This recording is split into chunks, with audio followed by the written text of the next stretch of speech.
DC Comics is in the middle of their next biggest event. How big is it, you ask? It's Leviathan.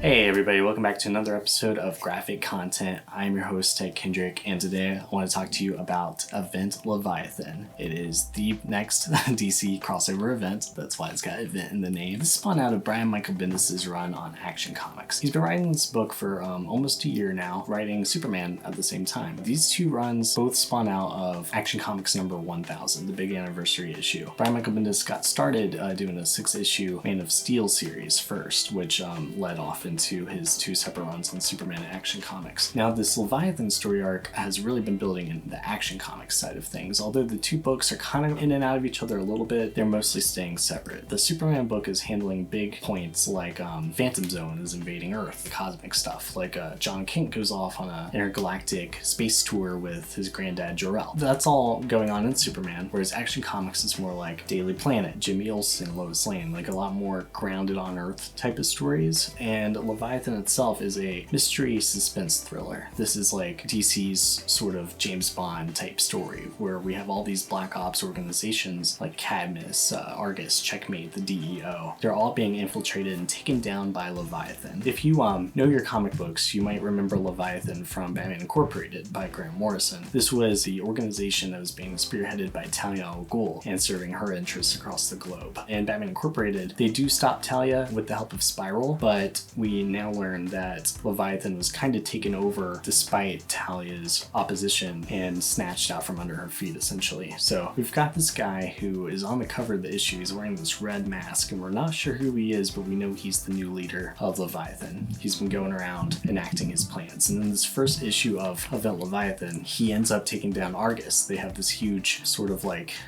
needle, the sort of thing, you know, like in Seattle. It's called the Odyssey, and it's the state-of-the-art scientific research center that is taken down out of the sky. What's kind of amazing about the scene is Steve Trevor's up there as an Argus agent, and he knows it's all about to come down, but he's put in this force field, and he's able to survive the entire building explosion, much to his horror because his coworkers at Argus weren't so lucky. In this issue, it's mainly a lot of talking between Batman and Lois Lane. They're both on the same trail looking into Leviathan, what they're doing. Go to this undisclosed location and find Steve Trevor there as well. Green Arrow hunts them down to the same spot, and in the shadows, although he doesn't contribute here, the Question is looking on as well. We have all the pieces here set up for a team of detectives who are going to go off and try to get to the bottom of what Leviathan is all about. The Action Comics run for the last couple of issues has been going through a story arc called Leviathan Rising, which led into a special 80-page $10 book. I didn't realize it was $10 when I bought it, but it was a great read. It's a huge issue introducing the new Jimmy Olsen series and the new Lois Lane series. Jimmy Olsen's going to be written by Matt Fraction, who does Sex Criminals. He did a run on Fantastic Four and Hawkeye for Marvel. And the Lois Lane series is going to be written by Greg Rucka, who wrote Superman and Action Comics back in the mid-2000s around the time of Infinite Crisis, so he's very familiar with the characters as well. Greg Rucka also wrote Checkmate after the 52 series, so he definitely knows his way around the sort of investigative Black Ops world of DC. The Leviathan Rising arc really started planting the seeds for this current event. Superman and Lois following these leads, figuring out why these organizations are being taken down, and Amanda Waller comes to them specifically. She knows they're all being taken down and that she needs help, so they end up taking her to the Fortress of Solitude, which is now based in Brazil, as the safest place to hide her. For some reason, Jimmy Olsen is there too.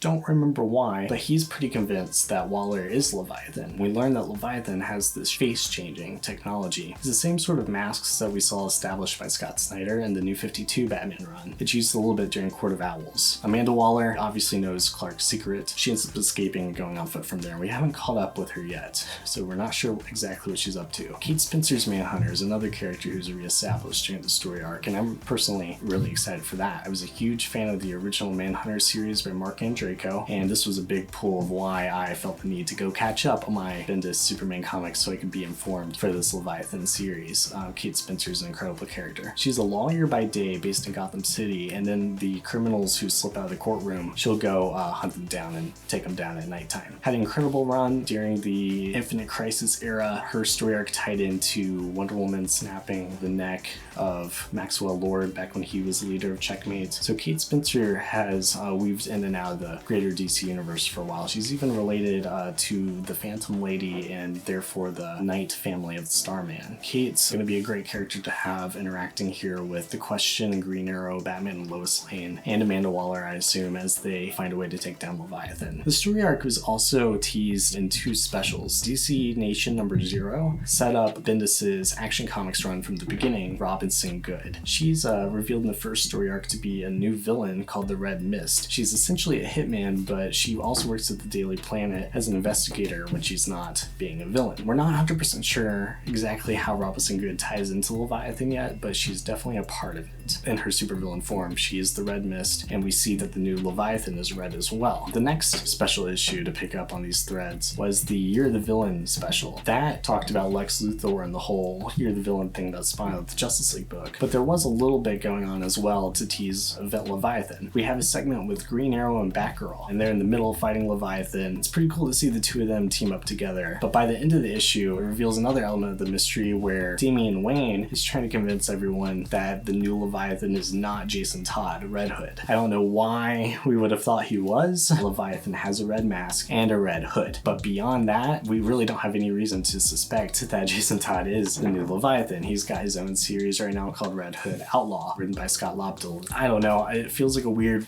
pun intended, red herring for the series. Although there might be some precedents to assume that because of Talia al Ghul's involvement with the original Leviathan. Jason Todd was kind of a double agent in that Batman Incorporated arc, but he was also in disguise as, I believe his character's name was Darkwing, or something like that. But ultimately, Jason Todd did assist the Bat family, and I do believe that he is firmly on the side of the Angels at this point in the comics. So we'll see if it's actually Red Hood who is under the mask of Leviathan. I'm not really sure who it is. Another interesting element of this series is General Sam Lane's relationship to Lois. Throughout Action Comics, Lois has revealed to her father that Clark Kent is Superman, that he should be proud that she's found love like that. Sam Lane has always been very much against Superman and what he stands for the world, mainly in the terms of humanity having to look upon the superpowered savior rather than rise up to protect themselves. So now, being burdened with this news that his daughter and Superman are married, Sam has to totally rethink his approach to superheroes. It's kind of alluded to perhaps be his last-ditch effort of commanding these sort of black ops organizations. He's like, you know what, maybe I've been wrong my whole life. Amanda Waller talks to him about it a little bit too, and it was a really interesting personal dynamic to see between him and Lois there. What else can I say about Leviathan? So far, it's been really fun. We could go in any direction. Really have no idea what we're gonna expect out of it. It's gonna be a 6-issue miniseries. The first issue or 2 by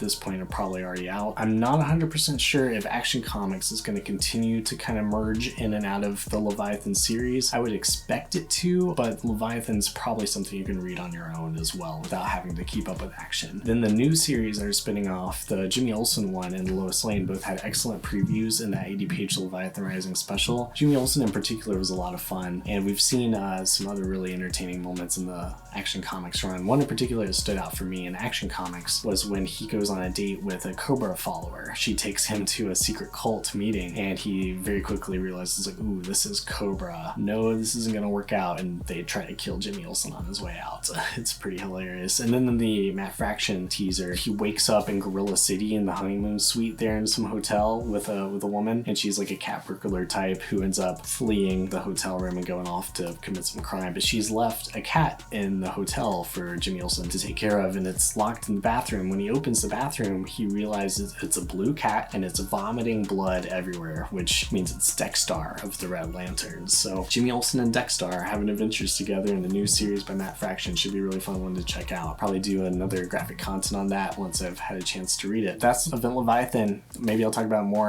once it's all come out and we can have a little reflection on it, but definitely check it out if you are into DC events, if you want something a little more Black Ops, thriller, James Bond type of thing. Been a really cool read. Awesome to see characters like Manhunter and the Question back at the forefront. So yeah, Event Leviathan.